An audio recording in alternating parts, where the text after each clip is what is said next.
Bom, e agora nós vamos falar sobre casos específicos, aquelas situações em que você fica em dúvida, não sabe se deve procurar o PROCON, não sabe se tem direito, não sabe o que fazer. A gente vai tentar esclarecer essas dúvidas a partir de agora. Há uma situação em que o consumidor tem o serviço cortado, seja de água, energia, TV por assinatura, telefone, mesmo tendo pago a fatura, mesmo tendo quitado a fatura. O que fazer nesse momento? Bom, nessa situação é importante frisar que o consumidor ele deve ter em mãos o comprovante de pagamento, né? E com esse comprovante de pagamento, ele pode procurar primeiramente a empresa. É essencial ele fazer primeiro esse contato com a empresa, buscar uma resolutividade a partir daí. E em muitos casos acontece, né? Pode ter um erro de sistema, alguma coisa do tipo. E caso o consumidor não consiga, junto à empresa, aí ele vai fazer a opção pelos órgãos de defesa do consumidor ou também ele pode fazer pelo próprio judiciário através de um advogado, defensoria pública. Agora, é importante frisar uma coisa, o serviço de água, o serviço de luz, de energia elétrica, são serviços essenciais no dia a dia. Então, o consumidor ele deve avaliar, né, a questão do tempo. O tempo que isso pode passar na justiça, ou se o PROCON vai resolver mais rápido, e ele procura um profissional, que o profissional vai ajudá-lo, né, a escolher uma melhor opção. Não tem nenhum obstáculo para ele procurar o judiciário e também o PROCON, inclusive ao mesmo tempo. Ele pode procurar, porque, por exemplo, na justiça, caso ele consiga restabelecer sua energia no PROCON, vamos citar esse exemplo, ele pode ir sim na justiça e pleitear um dano moral por 1 ou 2 dias que ele ficou sem energia, que ele pode ter uma criança pequena, ele pode ter questões profissionais e diversas outras coisas. Então ele pode procurar o PROCON para fazer essa resolutividade, resolveu, mas eu quero um dano moral.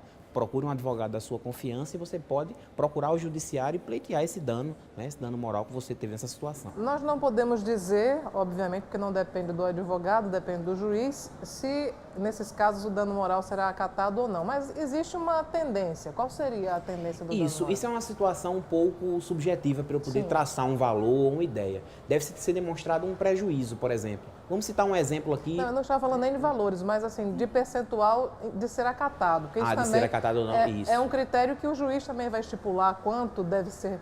Vai depender da situação e do prejuízo. Vamos numa situação hipotética que você tem um trabalho para entregar no outro dia, por exemplo, ou profissional, ou de escola, ou de universidade. E devido à falta de energia, você comprove que foi prejudicado naquela entrega porque o seu fornecimento foi cortado de forma indevida. A partir daí, você vai procurar o judiciário, fazer a comprovação e possivelmente você vai ter um dano moral em cima daquele prejuízo. Ou seus produtos que estragaram na geladeira, sua energia foi cortada indevidamente, estragou toda a sua feira do mês ali, aqueles produtos perecíveis. Você faz a comprovação e você pode ter um ressarcimento material também. Por que eu digo poderá? Porque como a senhora bem frisou, isso não vai depender do advogado, naturalmente vai depender do Estado juiz que vai dizer, né, naturalmente, se você está certo ou não. Mas tudo isso fazendo a juntada das provas, colocando as provas no processo, seja material ou para dano moral. Se for tudo comprovado, vai se ter uma audiência e não tendo acordo, vai para a sentença e pode-se sim ter um dano moral ou material nessa situação. Kessia, o consumidor é obrigado a manter durante 5 anos aqueles comprovantes de pagamento de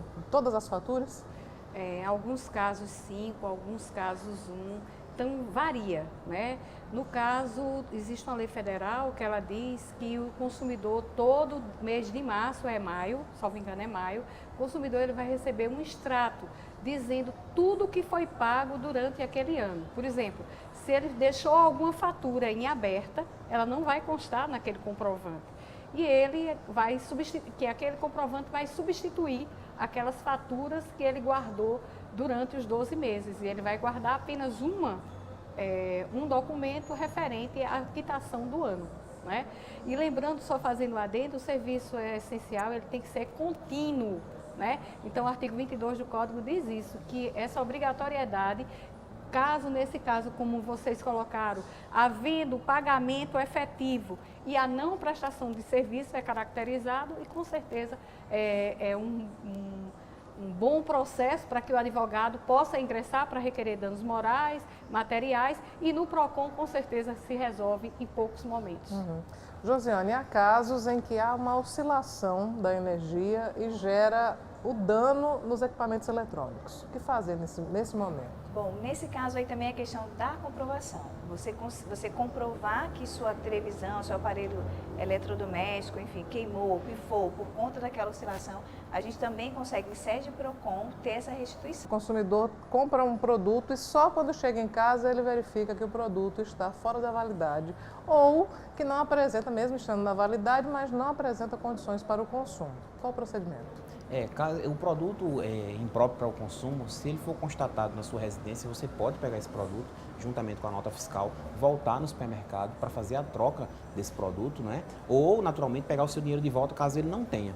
Existe uma lei aqui, uma lei estadual, que trata também desse assunto, com relação a quando você encontra um produto vencido, não é, na localidade, em um supermercado, em algum estabelecimento, que a lei assegura que o consumidor receba 2 produtos gratuitos como forma de punição para a empresa por ela manter, não é, no seu estabelecimento algum produto impróprio para o consumo. Lembrando também que isso é crime, não é, vender esse tipo de produto, então se for constatado pela fiscalização dos PROCONs, isso pode dar multa, inclusive é passível até de prisão, né, por se estar vendendo esse tipo de produto no supermercado ou em algum, né, estabelecimento que trabalhe com questões alimentícias.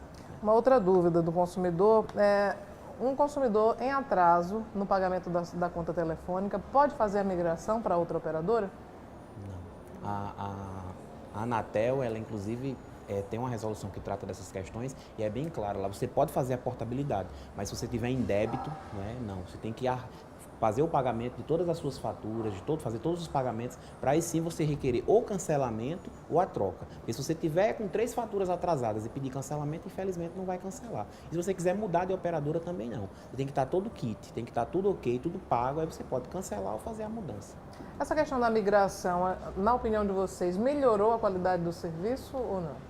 Deu mais opções ao consumidor, né? Que antes ele ficava refém de uma única operadora e hoje ele pode passar por quantas ele queira, mantendo aquele número que tem uma certa já acesso àquele número, as pessoas já o conhecem, e aí ele mesmo vai escolher qual é aquela que melhor se adequa a ele. Na sua opinião, Josiane? A concorrência sempre vai ser boa para o consumidor. Isso é um princípio, eu acho que de economia, né? Sempre quando tem essa possibilidade de concorrência, porque o consumidor vai exatamente escolher aquela que melhor lhe agrada, melhor lhe serve, né? E aí a empresa vai sempre tentar melhorar o seu serviço. A ideia é essa, né? No caso de um computador ou um aparelho de telefone que apresenta defeito, há algumas empresas que têm a assistência técnica fora da Paraíba e o consumidor tem que mandar esse aparelho para ser reparado fora do estado. Qual é o prazo que as assistências técnicas têm para devolver o produto consertado? E no caso desse prazo não ser respeitado, o que é que o consumidor pode pleitear? O artigo 18 do Código de Defesa do Consumidor ele é claro. Não sendo visanado no prazo de 30 dias, poderá o consumidor exigir alternativamente a sua escolha. Então, ele tem 30 dias para solucionar o problema do consumidor, que, se eles fizerem um acordo, ele pode ser substituído e chegar até a 180, com a anuência do consumidor. Não sendo cumprido esse prazo, o consumidor tem direito à restituição do dinheiro devidamente corrigido, abatimento proporcional ou a troca do aparelho por outro igual ou similar. E o que é que se faz no caso de encaminhar o produto para assistência? Vai uma vez, 2, 3 e o problema continua. O que fazer? Olha, no momento, nosso entendimento é que no momento que ele coloca o produto na assistência, se for aquele mesmo defeito, e ele voltou e apresentou o novo defeito, não cabe mais, já decorreu esse prazo, decaiu, né? Então ele já pode exigir o que reza o artigo 18, a troca, o abatimento ou a substituição. Há uma modalidade que hoje se pratica em grandes magazines de oferecer ao consumidor um dispositivo chamado garantia estendida.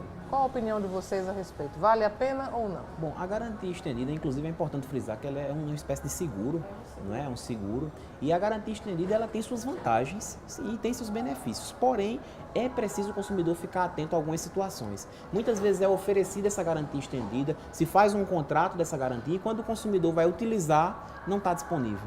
por algum problema, por alguma dificuldade. Então, é importante também o consumidor ficar atento ao seguinte, muitos contratos constam o seguinte, você vai ter a garantia legal, vai ter a garantia contratual que a empresa vai lhe fornecer, tudo direitinho, e só quando acabar essa garantia é que vai começar a valer a garantia estendida. Muitas vezes o consumidor compra o produto hoje, aí semana que vem ele tem um problema, e aí ele já quer usar a garantia estendida. Não, não é assim. Ele só é subsidiário, ele só vai utilizar depois. Quando acabar a garantia normal. Isso, quando acabar a garantia legal e a garantia contratual. E é muito comum também, muitos consumidores, às vezes, eles nem têm ciência que estão contratando a garantia estendida, né? Lembrando que por ser uma compra feita fora do estabelecimento comercial, o consumidor tem 7 dias para se arrepender, mesmo que ele vá lá na loja. Mas a seguradora não funciona lá. Então, como é um preposto que faz isso, então o consumidor em 7 dias ele tem o direito de se arrepender e cancelar a compra da garantia estendida, que atua somente um seguro, como o doutor Leandro falou. Nós falamos muito sobre as compras e de maneira presencial, mas hoje é muito comum compras pela internet. Eu sei que nós já estamos com o tempo quase esgotado e queria que vocês falassem de uma maneira bastante objetiva sobre as regras das compras pela internet e o que é que o consumidor tem direito quando compra online. Ele tem o direito de arrependimento. Né? Porque esse direito São 7 dias, né? 7 dias. E ele vai poder avaliar se aquele produto lhe serve ou não. E caso ele não deseje ficar com aquele produto, ele devolve com todas as despesas por conta do fornecedor. Mesmo que ele não apresente. Justificar. Pronto, era essa Sem pergunta. justificar. Ele diz quero ou não quero. É o direito de arrependimento. E deve ser suportado pelo fornecedor. Até porque isso já está incluso no preço final do produto que é ofertado. Porque é um mecanismo a mais que o legislador colocou para proteger o consumidor. E não importa se não gostou da cor, ele não precisa nem justificar se não foi da precisa. cor, tamanho. Não quero, ponto Não final. quero mais Pronto. e ponto final. A gente teve até um caso polêmico uma vez que uma pessoa comprou uma Ferrari pela internet, né? Chegou, é um caso clássico, ele usou e se arrependeu, devolveu, né? Mas uma Ferrari, notadamente, é o top do top, né? E neste caso, o judiciário, ele viu que não era boa-fé, que é o princípio que reza o Código de Defesa do Consumidor. É um princípio de mão dupla do consumidor e do fornecedor. E neste caso, esse consumidor, ele não agiu com a boa-fé devida, ele teve que pagar o ressarcimento de um período que ele utilizou o veículo. Até porque O o valor desgaste de e uma... tudo.